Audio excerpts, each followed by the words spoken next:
Salut, c'est Mathieu de Ludovox et aujourd'hui nous sommes au Festival de Cannes 2016 sur le stand de Morning Player et même sur la zone proto de Morning Player avec Clément qui est un chef de projet qui n'est pas là depuis longtemps et qui va nous dire ce qu'il fait à Morning. Salut Clément. Bonjour à tous. Alors, je suis arrivé il y a à peu près un mois et demi et du coup, je suis chef de projet pour Morning, comme tu viens de l'annoncer, et je suis sur le projet de Muséum. On l'a beaucoup fait tourner en off et en on sur le salon et on a plutôt des retours positifs. Alors du coup tu te charges de ce projet qui est un jeu que vous allez bientôt éditer et c'est un jeu de qui et ça parle de quoi? Donc, c'est un jeu d'Olivier Mélisson et Eric Dubus. Et donc, dans ce jeu, vous allez incarner un directeur de musée dans les années 20 et vous allez pour cela essayer d'obtenir le musée à la plus grande notoriété et donc aller aller chercher des ressources qui vont être des cartes donc œuvres d'art et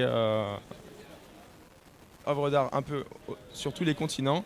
Et donc vous allez aller chercher ces ressources sur les 4 continents pour les ramener dans votre musée, pour les exposer.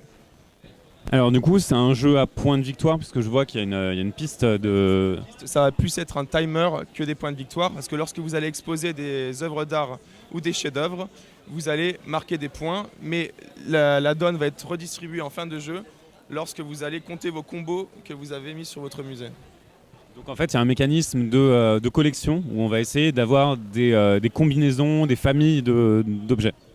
Ouais, exactement. Et ce qui est sympa sur ce jeu, c'est qu'on peut se dire, en fait, c'est un jeu de chance. On va venir prendre les cartes qui vont popper sur le continent. Mais en fin de compte, c'est lorsqu'on commence à maîtriser le mécanisme, la chance a une part vraiment très réduite. Alors on les combine comment les cartes par exemple, est-ce que là on voit qu'on a les archers Moria. Si par exemple j'ai d'autres archers ou d'autres guerriers, est-ce que ça fonctionne comme ça? Exactement, en fait. Au départ, dans ta main, tu as 4 cartes. Donc le premier tour, tu vas avoir une carte de chaque continent. Et du coup, tu vas avoir le choix entre 2 actions. La première action, c'est une action obligatoire. Donc tu vas venir fouiller, donc faire une fouille sur un des 4 continents. Donc par exemple, moi, le mésopotamien, le masque ou alors le buste de Nefertiti m'intéresse. Donc je vais venir le prendre, le mettre dans ma main. Donc je retourne une nouvelle carte. Et ensuite, pour l'exposer dans mon musée, donc c'est la deuxième action, je vais devoir payer, donc mettre dans mon fonds commun une carte de valeur égale ou supérieure. Parce que toutes les cartes ont une petite valeur qui est indiquée ici avec des étoiles. Du coup, est-ce que ça définit aussi les points qu'on va marquer immédiatement? Donc les points immédiatement, ce sont les points que tu as sur ta carte lorsque tu exposes. Donc par exemple, là j'ai exposé 5 points. Je me suis défaussé de 5. Et cette carte, en fait, ça passe dans le fonds commun. Donc elle est accessible à tous les joueurs autour du plateau.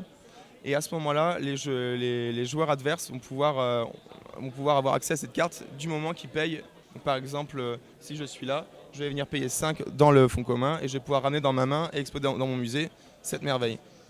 Donc en fait, vous pouvez voir ce fonds commun comme une réserve, mais aussi une place de marché. Il faut savoir que par exemple au Louvre, donc il y a énormément d'œuvres d'art qui ne sont pas exposées pour faute de place, pour faute d'exposition. Parfois, voilà, ils vont faire une expo un peu spécifique, donc ils vont ranger et donc ils vont mettre à disposition ces œuvres pour d'autres musées. Alors ici, je vois comment on gagne les points de notoriété. Donc il y a des collections basées sur les civilisations ou les domaines. Donc les civilisations, j'imagine que c'est des choses en particulier dans le même continent. Et du coup, le même domaine, ça rapporte plus de points, je vois. Mais c'est un peu réparti partout, c'est ça? Exactement, donc comme je te disais tout à l'heure, en fait, tu as un timer autour et le jeu s'arrête à 70. Donc lorsque tu vas atteindre 70, on va compter les points. Et par exemple, si moi je suis à 57, ça ne veut pas dire que j'ai perdu le jeu parce qu'à ce moment-là, on va compter nos combos. Et donc il y a 2 façons de réaliser des combos. Donc par les civilisations, donc par exemple égyptienne. Donc si tu mets 3 Égyptiens, ça va commencer à faire un combo avec la civilisation égyptienne. Mais aussi par domaine. Donc par domaine, par exemple architecture ou alors littérature ou alors pêche ou alors religion. Et donc en assemblant des cartes de même domaine et de civilisations différentes, on va construire des combos. Des musées plus cohérents en fait. Exactement, des musées plus cohérents et plus attractifs. Et en fait, le but, ça va être de constituer une galerie. Donc la personne va se balader sur la galerie de ton musée Et en fonction de tes combos, tu vas réaliser plus ou moins de points. Par exemple, si tu as les bonnes cartes et que tu les agences mal sur ton musée, en gros, il faut rentabiliser et faire l'expo la plus attractive et complète possible. Donc les galeries, est-ce qu'on les reforme en fin de partie? Donc c'est une action que tu peux faire quand tu veux pendant le jeu et qui est modulable tout au long. Donc en fonction de ce que tu vas prendre et fouiller sur les continents, tu vas pouvoir réagencer, changer de stratégie. Et parfois tu vas partir sur ok, je vais essayer de faire une civilisation, une expo de civilisation et les cartes vont pas venir. Donc tu vas peut-être te rediriger vers des domaines, sachant que les combos sont exponentiels. Donc je m'explique, si tu fais un combo de 3 cartes, ça va te coûter 1 point. Mais par contre, si tu continues vers la fin de la scoreboard, là tu vas avoir beaucoup de points. Et donc c'est pour ça que je dis que c'est exponentiel. Il vaut mieux se tabler sur une civilisation ou un domaine, mais pas partir sur les deux.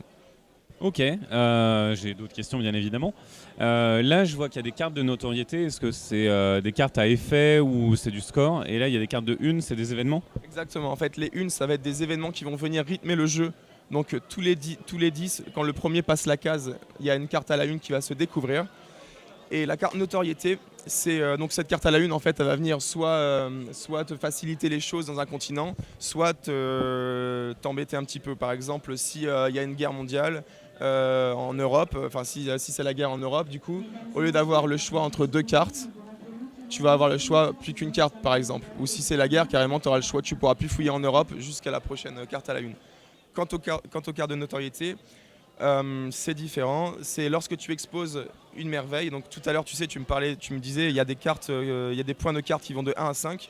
Lorsque tu poses une carte de 5, c'est une merveille.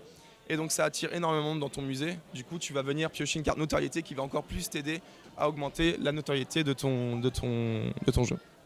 T'as pas peur qu'il y ait un avantage au gagnant avec les cartes à 5? En fait, c'est la crainte qu'on peut avoir au départ et les joueurs qui sont un peu novices vont se diriger vers les merveilles. Déjà parce que c'est plus cool de poser des merveilles que des œuvres d'art moindres.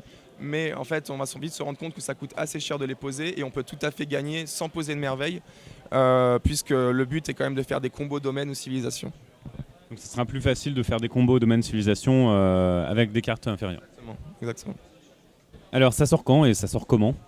Alors du coup, on souhaite réaliser une campagne Kickstarter pour la fin de l'année, voire début d'année prochaine. On l'a beaucoup fait tourner en off ici et les retours sont très positifs. En fait, on a la chance à Morning d'avoir une zone proto.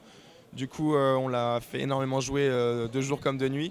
Et les gens l'accueillent plutôt bien. Donc il faut qu'on fasse une cohérence graphique et qu'on continue à en parler. Et on espère du coup fin d'année pour une campagne Kickstarter, voire début de l'année prochaine. Ok, du coup une livraison on imagine en juin 2017, enfin juin ou plus tard. Voilà, exactement. Je pense qu'il sera disponible en retail dans ces eaux-là. On espère en tout cas. Et du coup au niveau des stretch goals, au niveau de l'amélioration de matos, c'est quoi votre philosophie de Kickstarter? En fait, notre philosophie de Kickstarter, c'est de satisfaire les backers tout simplement. Donc moi, ce que je vais faire, c'est sur tout le festival, j'ai pris énormément de contacts et je vais vraiment essayer d'échanger avec la communauté. Donc on essaie de construire une communauté autour de ce jeu. Et ce qui est intéressant, c'est qu'il y a des gens qui sont passionnés d'histoire qui viennent jouer en nous disant moi j'adore l'histoire, j'adore voyager, donc je pense que je vais aimer ce jeu. Mais il y a aussi des gens qui viennent avec leurs parents, qui ont 10 ans et qui arrivent à comprendre les mécanismes du jeu et qui arrivent à jouer et à être compétitifs en comprenant un peu le système de combo. Donc ce qui est sympa, c'est que c'est donc éducatif et ludique à la fois. Et donc pour répondre à ta question, on n'a pas encore établi une politique claire de Kickstarter et ça va vraiment être basé sur ce que veulent les gens. Et je pense pas que ça va être à base de sleeves, tu vois, d'avoir des stretch goals avec des pochettes pour mettre les cartes, ces choses-là, mais plus à avoir un joli livre d'explorateur qui décrit les merveilles, ces choses-là. Ok, tu m'as dit hors caméra avant qu'on commence l'interview que ça allait être illustré par un illustrateur qui monte en ce moment, Vincent Dutray.